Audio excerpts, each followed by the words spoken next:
The Bank of Korea froze rates for the 8th straight month. The decision comes amid mixed economic indicators and signs the U.S. Fed is on track to push up rates further. Shin Se-min looks beyond the numbers. A steady, record-low benchmark rate for another month. Korea's central bank kept its base rate unchanged for an 8th straight month since June last year at 1.25%.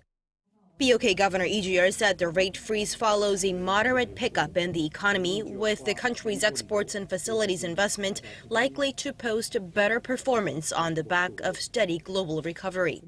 The decision is also a clear reflection of worries over growing household debt levels that reached over $1.17 trillion as of the end of last year, shooting up nearly 12% on year just in the last quarter.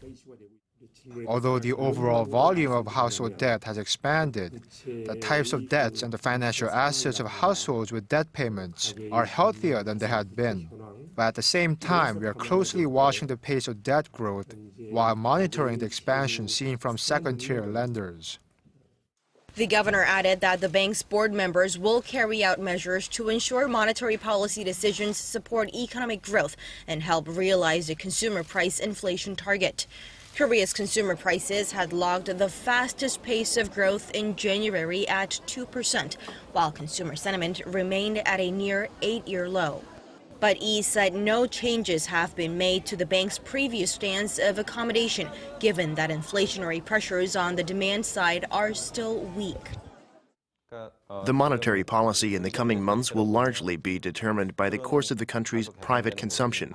It's safe to assume that the current policy rate is suitable enough to both prop up spending while buying time to help the government cope with the high household debt. The expert adds that this is why the government continues to roll out a measure after measure to get more Koreans to open up their wallets.